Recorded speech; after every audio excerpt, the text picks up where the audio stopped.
Hola chicas y chicos, bienvenidos a un nuevo video. Mi nombre es Plut y hoy vamos a conocer cómo desarrollar diagramas de interacción para columnas de concreto reforzado, con secciones tanto rectangulares como cuadradas. Para ello he dividido el video en 4 partes. La primera contempla una breve introducción sobre estructuras compuestas por marcos rígidos. En la segunda parte nos centraremos en qué es un diagrama de interacción y cómo nos ayudará al diseño de las columnas. En la tercera parte echaremos un vistazo a las expresiones que describen el comportamiento de una columna a flexocompresión, resaltando las fórmulas que nos ayudarán a desarrollar los diagramas de interacción. Y finalmente, en la cuarta parte pondremos estos conocimientos en práctica. Todo ello apoyándonos de infografías que he preparado y que además estarán disponibles en nuestra página web.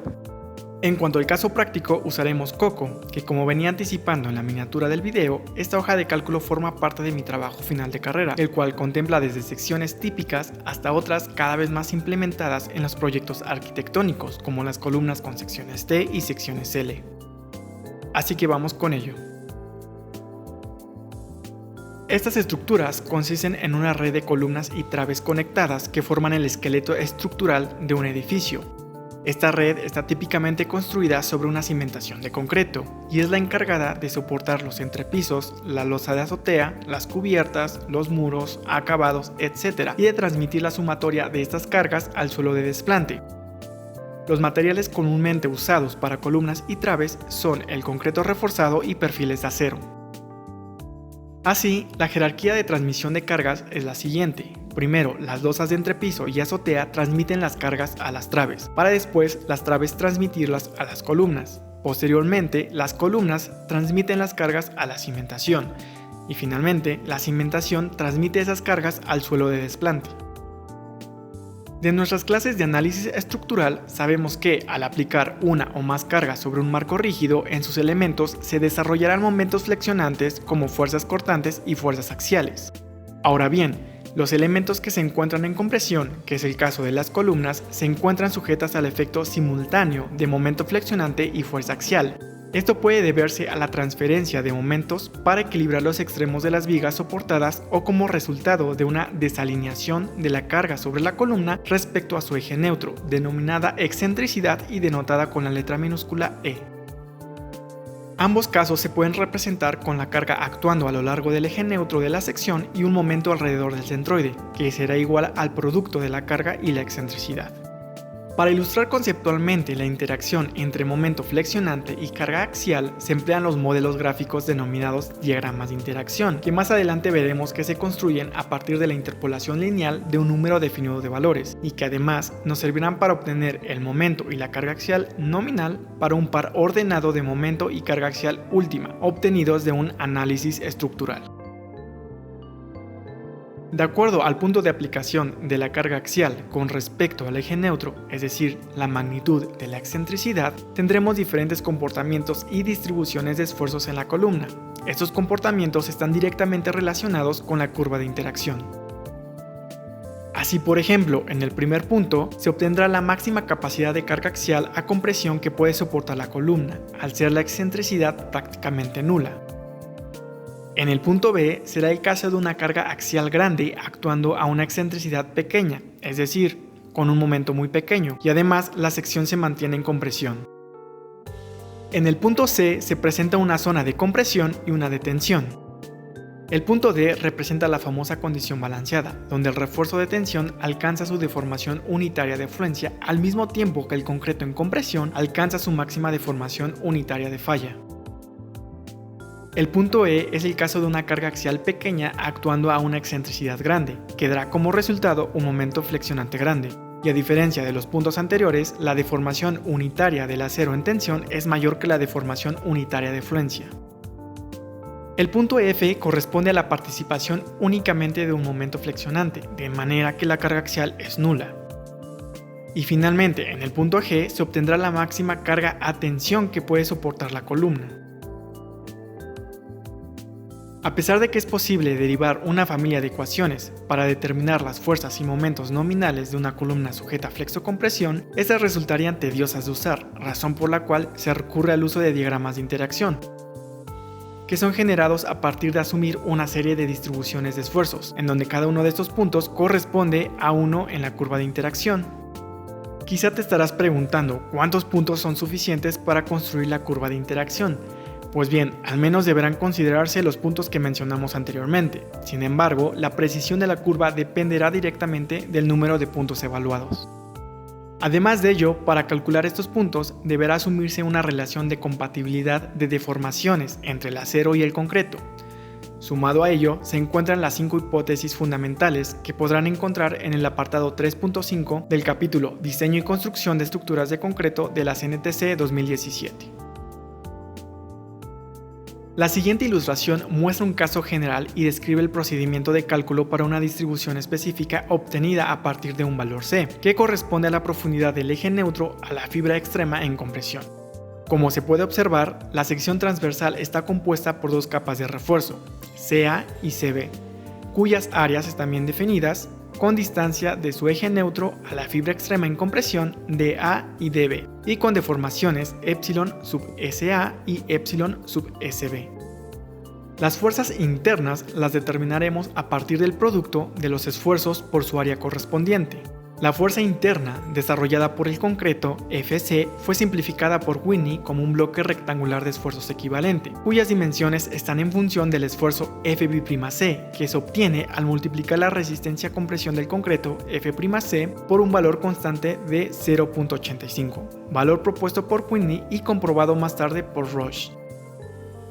También tenemos la profundidad del bloque designado con la letra A minúscula, que se calcula como el producto de un factor beta 1 y la profundidad del eje neutro a la fibra extrema en compresión. Y la dimensión restante corresponde a la base de la sección transversal de la columna. En cuanto a las fuerzas internas desarrolladas en las diferentes capas de acero, se calculan como el producto del área de acero en cada capa por su esfuerzo alcanzado, mismo que se determina a partir de su deformación unitaria. Esa deformación estará en función de la deformación unitaria de falla del concreto, de la profundidad del centroide de la capa de acero a la fibra extrema en compresión y de la profundidad del eje neutro a la fibra extrema en compresión, valores que son conocidos y que si observamos bien, esta expresión es inferida a partir de triángulos semejantes en la distribución de esfuerzos. Una vez obtenida la deformación unitaria de cada capa, se evalúa lo siguiente.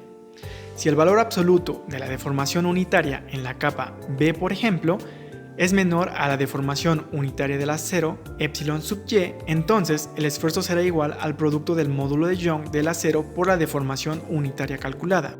Eso nos está indicando que el acero en la capa B no está fluyendo. Sin embargo, si el valor absoluto de la deformación unitaria es mayor o igual a la deformación unitaria del acero, epsilon sub y, entonces el esfuerzo será igual al límite de fluencia del acero, Fy, indicándonos así que el acero de la capa B está fluyendo.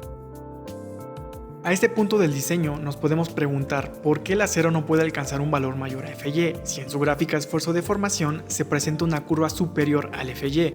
Esto se hace por practicidad, ya que calcular cada punto dentro de esta curva se torna tedioso. Entonces, para el diseño estructural, el acero se considera un material elastoplástico ideal, donde el esfuerzo máximo que se puede alcanzar corresponde al límite de fluencia del acero. Una vez conocidas las fuerzas internas, podemos determinar la capacidad de fuerza axial nominal. Esta se asume como la sumatoria de todas las fuerzas axiales, y para la capacidad de momento nominal, las fuerzas axiales son multiplicadas por la distancia de su punto de aplicación al centroide de la sección. Ahora, como pudieron observar en la infografía hay dos expresiones que aún no hemos explicado.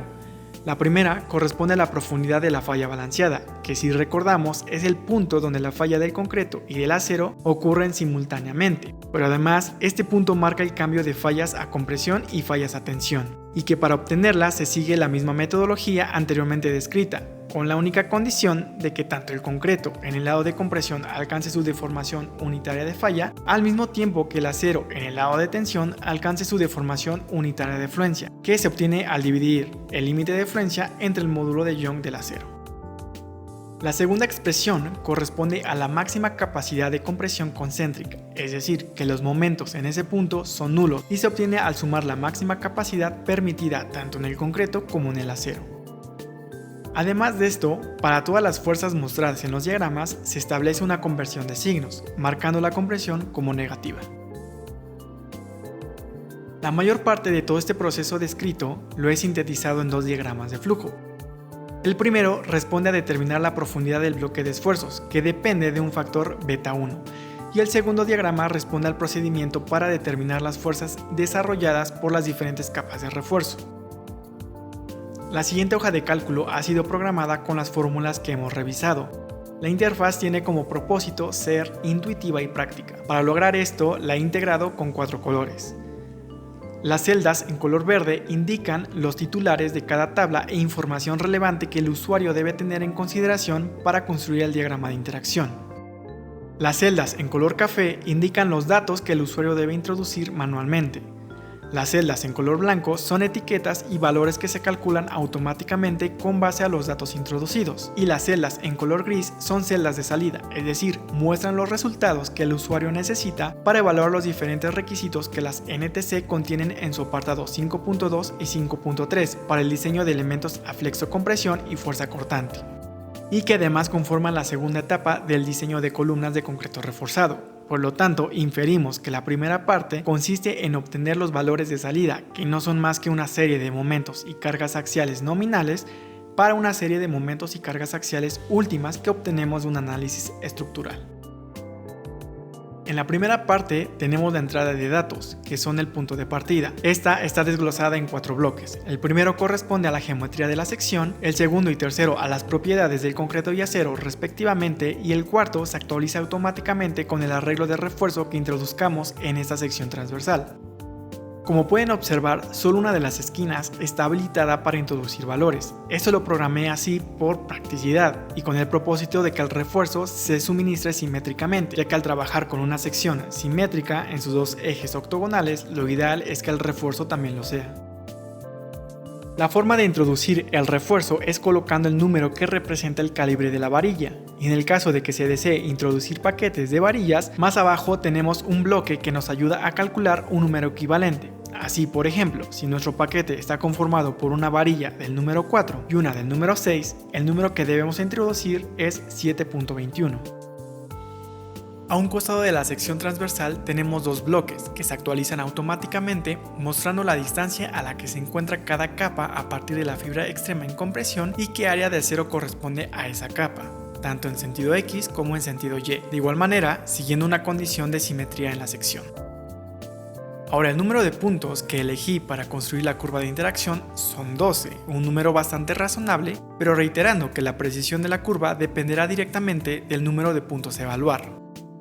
En este caso, para ambos sentidos y automáticamente toma el peralte total de la sección y la divide entre 12, para así obtener los 12 valores de C, es decir, de la profundidad del eje neutro a partir de la fibra extrema en compresión. Para cada una de estas profundidades, valores de C, se debe hacer el análisis que anteriormente describimos en la infografía.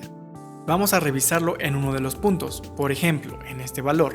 Este bloque recoge las capas de refuerzo que hemos introducido en el arreglo y las enumera. Consigo traer la información necesaria para calcular la deformación unitaria en cada capa, que es el área de acero y la distancia de su centroide a la fibra extrema en compresión. Una vez conocida la deformación unitaria en cada capa, se evalúa si esta es mayor o menor que la deformación unitaria de fluencia. Con base a esto se determina el esfuerzo correspondiente, y para obtener la fuerza se multiplica por el área correspondiente. Como pueden observar, algunas de las fuerzas calculadas son negativas. Esto es por la conversión de signos que determinamos inicialmente, negativos en compresión y positivos en tensión. Finalmente, para determinar los momentos, se multiplica la fuerza por su distancia de aplicación al centroide de la sección. Para la fuerza desarrollada por el concreto y siguiendo el diagrama de flujo que presentamos, se determina la profundidad del bloque equivalente, para posteriormente multiplicarlo por FB'(C), que recordando este es igual al producto de la constante de 0.85 por la resistencia a compresión del concreto F'C, y al igual que en el acero, para obtener su momento se multiplica esta fuerza por la distancia de su punto de aplicación al centroide de la sección transversal.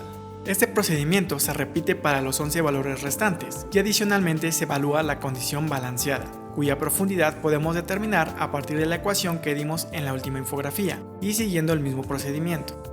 Finalmente, y una vez que hayamos obtenido los momentos y cargas axiales nominales para cada distribución de esfuerzos, estamos listos para construir la curva de interacción. Noten que en ese bloque donde listo los resultados aparecen con el signo opuesto al que obtuvimos en el cálculo.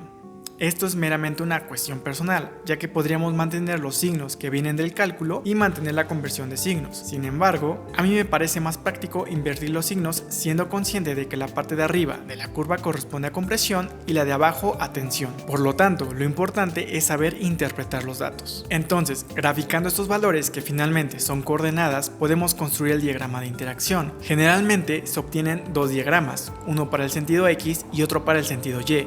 Eso es porque en la práctica las columnas trabajan a flexión biaxial, es decir, que reciben traves octogonalmente, y cada una de estas direcciones va a transferirle momentos flexionantes a la columna.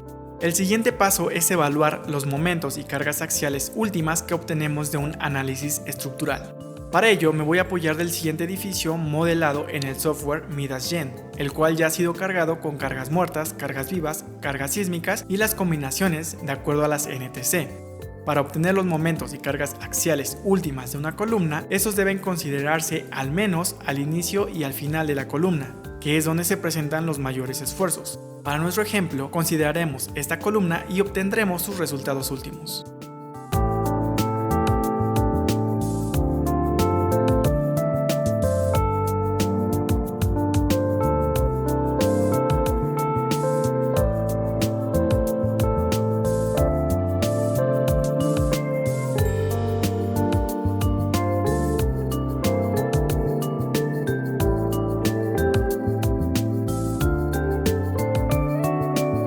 Ahora, si volvemos a nuestra hoja de cálculo, notaremos que nos permite evaluar hasta 15 valores. Para ello, tomaremos los primeros 15 de nuestra base de datos y los llevaremos al siguiente bloque, siendo concisos en las direcciones sobre las cuales actúan. En Midas-Gen, los ejes Y y Z para nosotros podrían ser los ejes X y Y. Esto es a criterio, y además los valores deben introducirse en valor absoluto. Para obtener el momento y la carga axial nominal, el punto con coordenada MU, PU debe introducirse en el diagrama de interacción, y a partir del origen de los ejes cartesianos se extiende una pendiente que pase por este punto. Esta pendiente debe extenderse hasta cruzar con la curva de interacción, y el punto de intersección corresponderá al momento y carga axial nominal para esa excentricidad. El método largo consistiría en trazar manualmente una pendiente que toque estos tres puntos: la coordenada de origen, la coordenada MU, PU y las coordenadas MN, PN, y visualmente leer los valores. Sin embargo, y como has de suponer, es un método largo y tedioso, ya que en nuestro ejemplo el edificio es de 6 niveles y cada nivel tiene 48 columnas. En total tendríamos que evaluar 288 columnas, que multiplicadas por 18, que es el número mínimo de puntos a evaluar por columna, al ser 9 las combinaciones, nos da un total de 5.184 puntos. Y ojo, no vale considerar un envolvente como es en el caso del diseño de traves, donde sí que es válido. Además, tampoco se pueden considerar únicamente los valores máximos, ya que es incongruente e inseguro. Porque veamos, en nuestra base de datos, si calculamos la excentricidad en cada dirección y los comparamos con la excentricidad que se obtiene al considerar los valores máximos, notaremos una diferencia abismal, ya que las excentricidades más grandes no corresponden necesariamente a los valores máximos. Por lo tanto, deben evaluarse todos y cada uno de los puntos. Volviendo a la hoja de cálculo, en su momento mi colega Emanuel, que por cierto también tiene un canal de YouTube donde enseña a usar AutoCAD desde cero, si les interesa dejaré el link en la descripción, tratamos de simplificar este procedimiento, donde básicamente obtuvimos la ecuación de la recta que formaban los tres puntos, y mediante el tanteo de la coordenada X del tercero se pueden obtener los valores nominales una vez que el tercer punto toca la curva de interacción. Una ayuda bastante considerable, y que en un tiempo más corto podemos obtener los momentos y cargas axiales nominales.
Vale.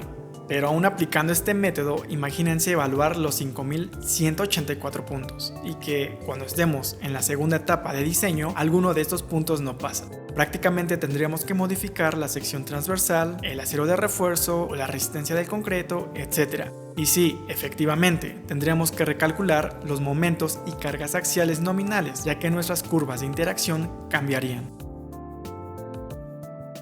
A raíz de ello, decidí enfocar mi trabajo final de carrera a encontrar una manera para evaluar todos estos puntos coordenados de manera sistematizada y que los valores nominales sean calculados simultáneamente con cualquier modificación que se haga en la sección transversal. De ahí es donde surge Coco, una hoja de cálculo que permite obtener los momentos y cargas axiales nominales automática e inmediatamente en secciones cuadradas, rectangulares, con forma de T y con forma de L.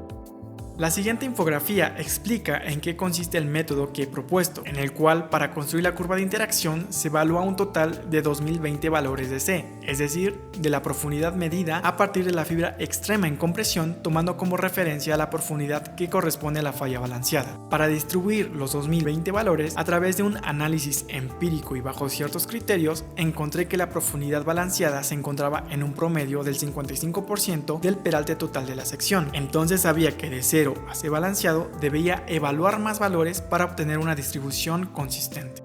Sin embargo, conforme avanzaba en la programación me di cuenta que los valores obtenidos por encima de la falla balanceada tendían a aglomerarse en algunas partes de la curva, para lo cual empíricamente encontré un valor constante de 1.18, que al multiplicar el peralte total de la sección resolvía este problema. Esto puede ser válido porque aunque se aumenta un 18% del peralte total, la profundidad del bloque equivalente de esfuerzos en cualquier punto sigue manteniéndose dentro de la sección transversal, de manera que la distribución queda de la siguiente manera. Para la distancia de 0 a C balanceado se evalúan 1111 valores que son determinados con esta expresión, y para la distancia de C balanceado a C1, donde C1 es igual a la constante de 1.18 multiplicada por el peralte total de la sección, se evalúan 909 valores con esta otra expresión. En cuanto a la construcción del diagrama de interacción, se sigue la misma metodología que antes hemos explicado, así que una vez resuelto esto podemos ponernos al método propuesto. Este consiste en dividir la curva de interacción en 8 tramos, delimitados por un límite superior y uno inferior. Esta fragmentación se hace con respecto al punto de referencia anteriormente definido, es decir, a la falla balanceada. Cada una de estas curvas estará conformada por un número definido de puntos que conocemos. Y para obtener sus funciones polinomiales de segundo grado podemos aplicar una aproximación por mínimos cuadrados, dejándonos así 8 funciones polinomiales que, considerando solo la parte delimitada por los límites, conforman una réplica con una alta precisión y aproximación a la curva de interacción original. Por otra parte, con un par ordenado de momento y carga axial última que obtenemos de un análisis estructural y considerando el punto de origen con coordenada 0,0, es posible obtener su función recta, que si recordamos, para obtener el momento y carga axial nominal debemos extenderla hasta tocar la curva de interacción. Ahora, aplicando álgebra básica, podemos igualar, por ejemplo, la función polinomial del primer tramo con la función recta del punto evaluado para encontrar el punto de intersección de estas dos funciones. Al ser una ecuación de segundo grado, obtendremos dos soluciones. Para ello, tomaremos el valor mayor y positivo.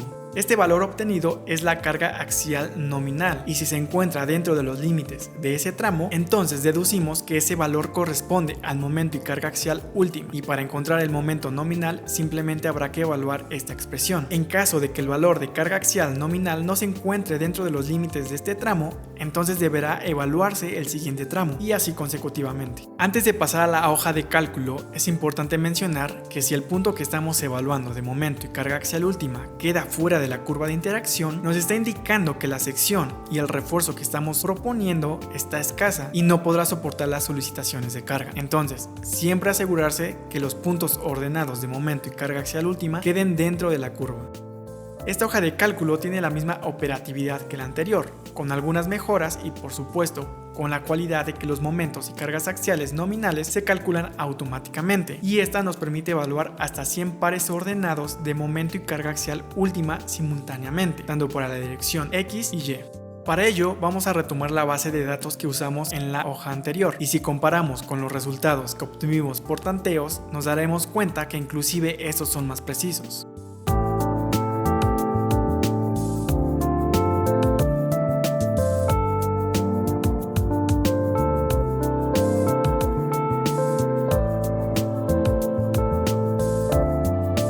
las características que se implementan en esta hoja es que nos permite visualizar los datos de entrada en los diagramas de interacción mediante puntos en color negro. Esto para comprobar lo que anteriormente mencionaba. Asegurarse de que estos pares ordenados queden dentro de la curva, y también nos permite visualizar los datos de salida, es decir, los pares ordenados que representan los momentos y cargas axiales nominales mediante puntos en color verde, y que además, para verificar que efectivamente los datos que se calculan son correctos, estos deben estar sobre la curva de interacción. En caso de que alguno de estos puntos en color verde quede drásticamente alejado de la curva de interacción, entonces es un error básicamente nuestro, que bien puede arreglarse al variar ligeramente, ya sea el momento último o la carga axial última de ese punto que da el error. O si les gustaría contribuir con nosotros a mejorar estas hojas de cálculo, pueden escribirnos y anexar una captura de pantalla para ver dónde estamos teniendo ese problema. Para finalizar, evaluaremos los resultados de 5 columnas para mostrar cómo los momentos y cargas axiales nominales se calculan automática e inmediatamente, incluso cuando cambiamos alguna propiedad de la sección transversal.